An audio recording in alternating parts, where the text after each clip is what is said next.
Hello guys, welcome back to another video. My name is Joseph Kraus, and when I was 17 years old, I left the Hasidic Jewish cult. Thank you so much for watching all my videos, and thank you to all the people who are subscribed and follow me on Instagram. Today's story and topic is going to be about how people who are in the Hasidic community and don't necessarily believe in the religion or want to participate in all the religious crazy ceremonies or rituals are gaslighted into thinking that they are crazy for not wanting to participate and do all the crazy stuff that the religion wants them to do. And I went through that same thing, and it gets even worse when you leave the community. People who are either Hasidic, but even not Hasidic people, regular Jewish people. Obviously, Judaism is a spectrum, but a lot of people, even if they are like, let's say, Orthodox Jewish or other forms of Judaism, will make you think that you are crazy for not wanting to be in their religion, for not wanting to participate in their crazy beliefs of gods and angels and all that crazy stuff. So the most similar thing I can compare it to is before this video I did a little research. I watched a video in the 1900s. I'm not sure the exact details. Other people probably know more than me, but basically what happened is there was mental hospitals that were forcing people to go, and basically the whole thing was a scam so they can build insurance or maybe the government to get a lot of money, because that's apparently was paying very well for people to have mental patients. So they were forcing regular people that had no mental problems or maybe almost nothing wrong with them, where they were definitely didn't belong in a mental hospital, and they locked them up there for months, maybe years. I don't know the exact details, and they were not able to leave because it's basically like prison. By law, you can, especially back then, you were able to lose your rights if the government deemed you crazy, or like, I guess, a threat to yourself or to the society. You were able to be locked up in a mental institution or whatever, a mental hospital. So that was happening. So this is very similar. I actually want to say the same thing with mental hospitals happened to me after I left the Hasidic community. Those who follow me maybe heard this story a little bit before, but basically I was trying to go to Texas because it was in the middle of COVID and everything in New York State was closed. There was no schools. If I wanted to go to high school, everything, people were acting very crazy. People didn't want to help me at all, even not Jewish people, after I left the Hasidic community, because everybody was scared with the COVID. So I thought that in a more Republican state, it might be a little better, the situation. Also, New York had more COVID. So I decided to go to Texas. I did a few Google searches, and it said you can fly on a plane without your parents' permission or nothing. All you need is like a passport, and I had that. But for some reason, I ended up, the clerk who was selling the airplane tickets in the airport was like asking me questions, and I think basically at that time I had a lot of cash on me, and when it came time to pay the ticket, I didn't want to take out a lot of cash. I guess I don't know why. I guess part of the reason was I was brainwashed that people in the outside world steal and rob people, so I didn't want to take out a lot of cash, and then somebody behind me might see and then later steal my money, and I was very vulnerable at the time. So I told him, let me go to the bathroom and basically take out from my bigger pile of cash the money for the airplane ticket, and then I'll be back. By the time I came back, there was police officers waiting for me, and basically she went and snitched or whatever. I guess she was doing a good thing, maybe not. Maybe she was being, as they call it nowadays, a Karen, not minding her own business. But she was, and they started questioning me, and I guess I didn't want to say the exact truth, so it sounded a little suspicious. And then the police officers got all aggressive for no reason, even though I was a minor. That was actually the whole thing that gave them the authority in the first place, that a minor, which apparently maybe cannot fly on their own, but even if they can, I guess the police has more authority to, where's your parents, what's going on, if something is suspicious. So they ended up like very aggressively wanting to put me in handcuffs, and they took me to a mental hospital. Now, understand, I didn't know anything. I didn't know anybody in the outside world, and I didn't know, I guess, at that time, I did know a little bit that people might get locked up in a mental hospital for a long time and not be able to get out. I guess nowadays it changed, but I was really scared then. I was like, so what? So now I'm crazy and I'm in a mental hospital, and because once you're in a mental hospital, you can't tell anybody, hey, I'm locked up here, I'm normal, what's going on? And if everybody considers you crazy, whatever you say, they dismiss you as crazy, even if you talk very normal, because they think that even crazy people can talk normal. So you literally, you see immediately the attitude as soon as you walk into a mental hospital. Every single thing you say, even if it's a very normal, most intelligent, coherent sentence, people will not even look at you because they dismiss you immediately as crazy. They don't even say it, they just know it. If you walk into a mental hospital, you don't take anything personal. It is all crazy people apparently. But as we know, especially from the 1900s, how normal people were locked up. But that is just the anecdote how I was in that hospital. I ended up being released, I think, less than 24 hours later.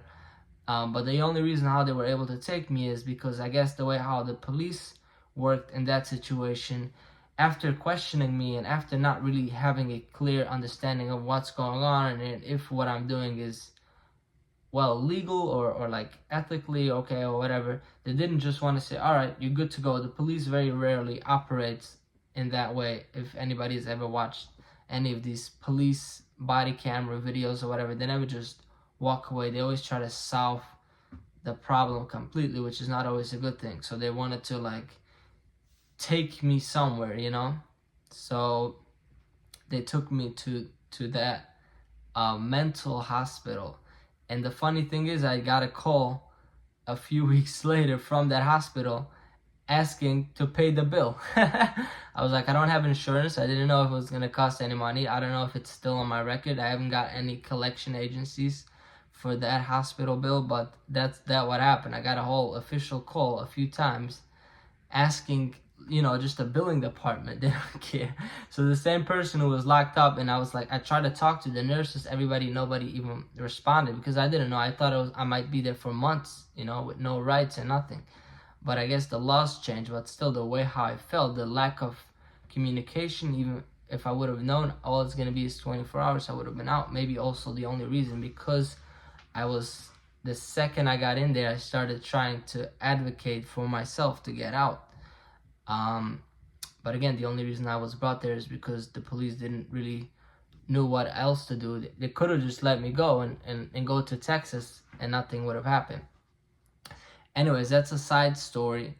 So back to the main topic here is that, first of all, the people who are to blame for the whole thing that happened is the Hasidic Jewish community. What I just said with the police and the hospital is their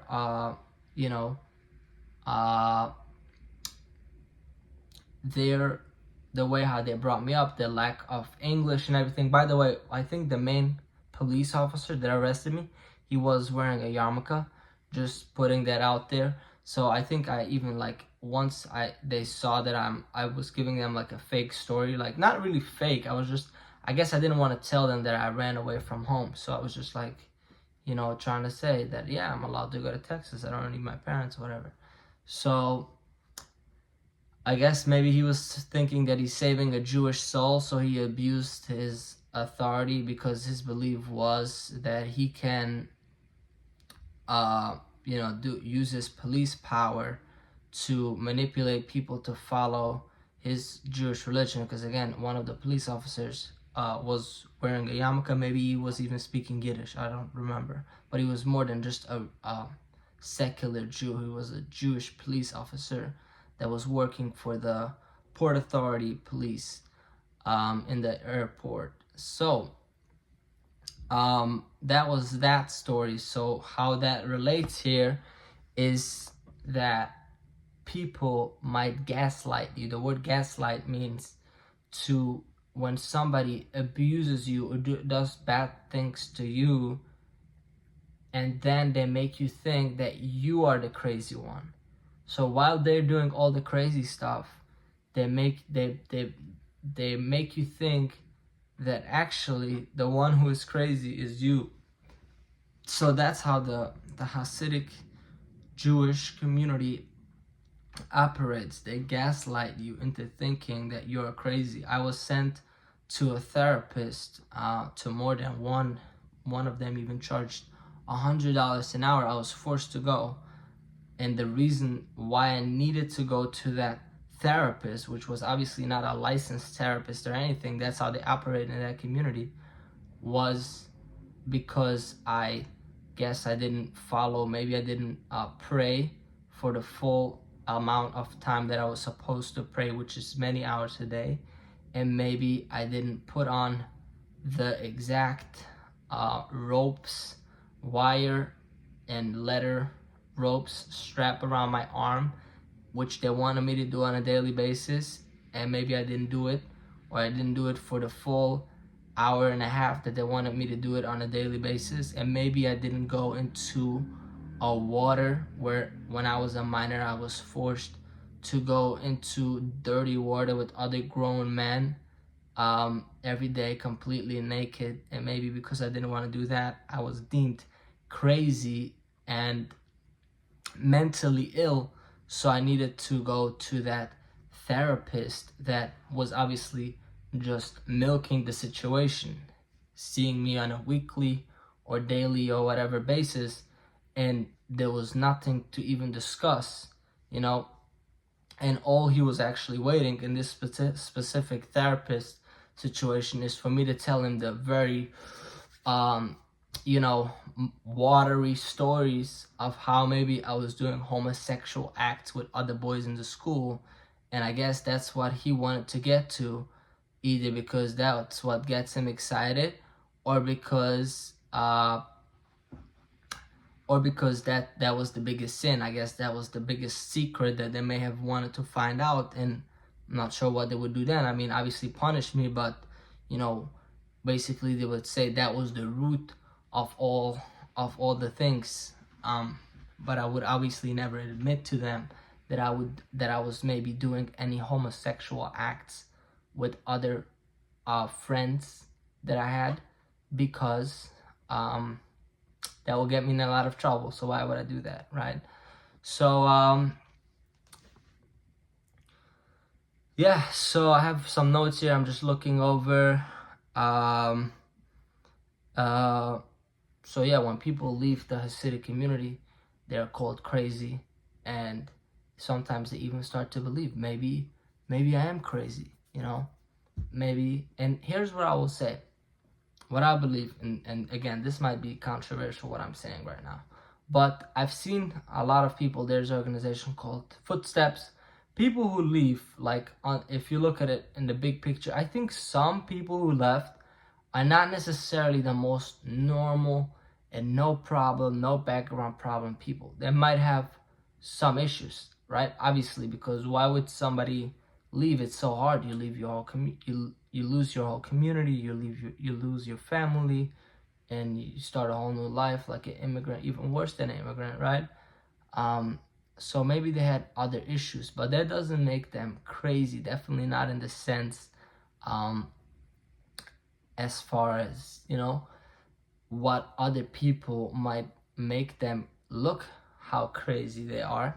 But the reality is, I think even those people, the only crazy or weirdness to them is really only linked back to the Hasidic community. Maybe the way they talk or the mental trauma that they might have or anything like that is only because of the Hasidic community, which obviously is again to blame on this Hasidic community in the first place, and it's not the people because you left, that's why you're crazy. No, it's because you have a crazy religion. That's why